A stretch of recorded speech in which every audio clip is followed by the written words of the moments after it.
Okay, folks, it's your buddy Mike Messier, Mike's Instant Movie Review. Just saw Asphalt City, which is New York City, apparently, according to this film. Intense. Sean Penn plays a fire department, New York, FDNY, Fidney. I've never heard him say it like that, but he says that in the movie, Fidney. And he's got this young partner, kind of Denzel Washington, Ethan Hawke type of deal, if you remember that from Training Day. This is somewhat in that ballpark. Penn with a much more understated performance, as one might say. Should you go see it? Should you go not? I think it's a movie worth seeing. It's a drama. However, if you've got a sensitive belly or a sensitive constitution, this is not a horror film, but there's plenty of blood and guts, so take precaution. However, I enjoyed it. So let's talk about it. What's the movie all about, Samsung? Well, you have a young upstart rookie, That's always fun in these films, to have the rookie, because we see the world through the eyes of the rookie. He's in New York City. He's working as FDNY, I guess you'd say, paramedic, emergency paramedic.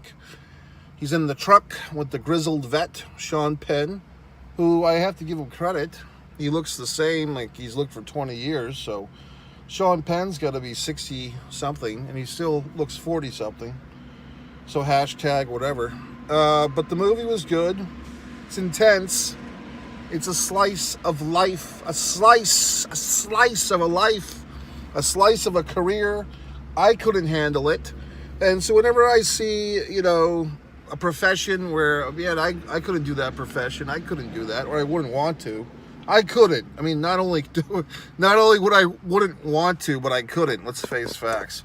Just the human interaction, the intensity, the lack of appreciation from you people.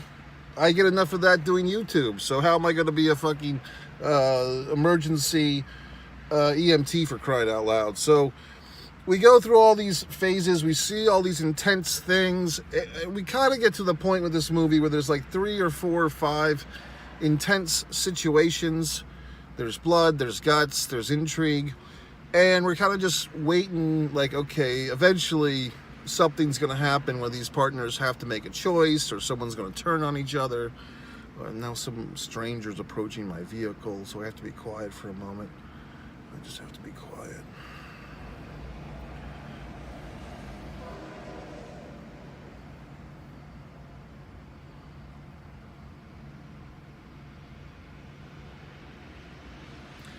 So we have to just wait.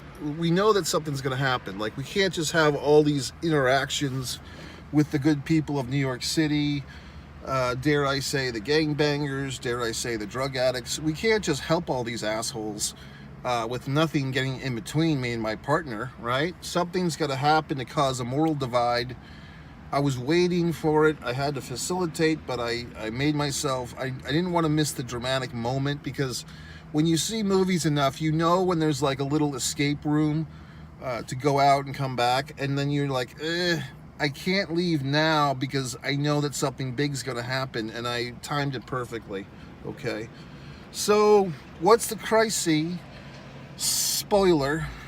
Basically, they get a call. Some lady's been pregnant. They go to the door is locked. Some witness heard screaming.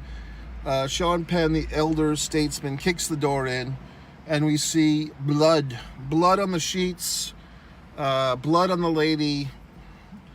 It's a nasty mess. There's a fetus, a child, a baby, freshly born. This woman is in no shape to take care of herself or the child. There's a needle in her arm. There's blood and the placenta, or whatever the fuck. The rope, or whatever, it's the umbilical cord, or whatever the fuck. All types of nasty, disgusting birthing process, body things, fluids.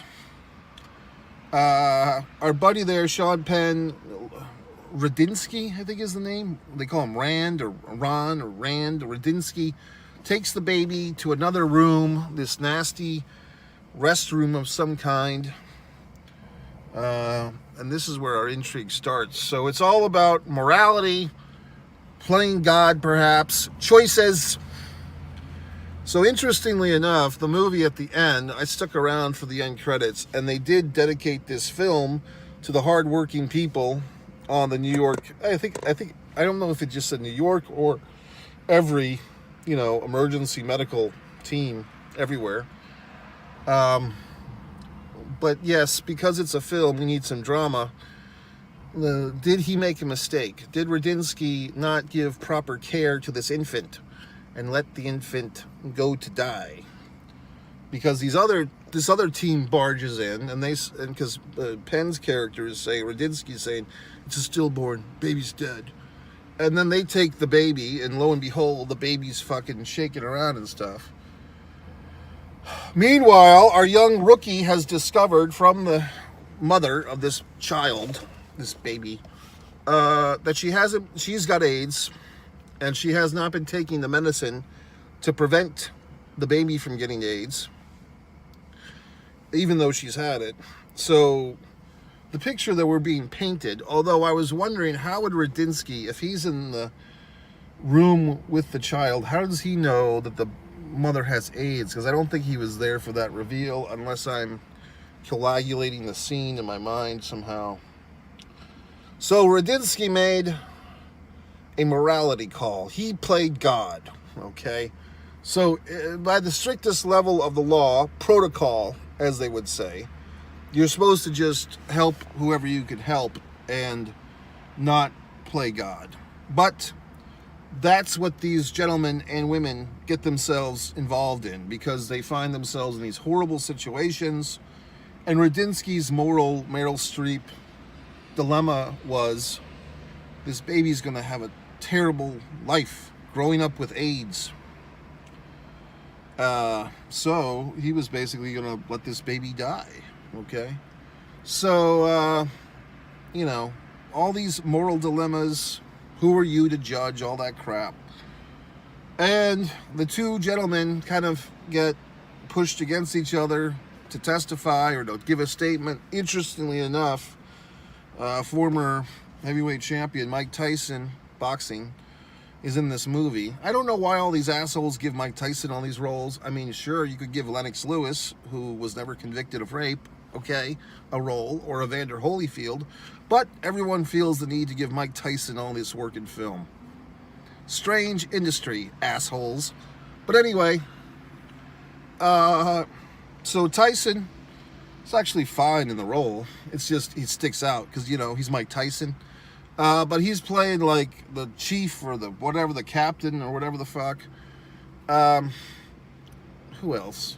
I think Michael Pitt was like the third lead, I guess you'd say. Like kind of the loose cannon guy. Is that Brad Pitt's younger brother? All these things. There was some guy, some actor that it's bothering me because I kept thinking that fucking asshole was this actor that I was thinking of, but it's not. So the guy I was thinking of, his name is on the... It's blonde guy, always smiling. I want to say Jay something. I'm trying to think, was he in the Kevin Smith movies? Or it seems like he's a guy that was around in the 80s and 90s and always smiling and like played a jock or whatever the fuck. I don't know who I'm thinking of. Not Michael C. Hall or Michael Anthony Hall. Not him. Just some other asshole. Some blonde fuck. Always smiling in a movie. And always kind of like the flippant good guy or like the asshole bad guy. I can't think of who the fuck I'm thinking of. I could see his fucking smiling face in my mind's eye, but I can't think of a movie that he was in that I can express to you that would help me remember this fuck.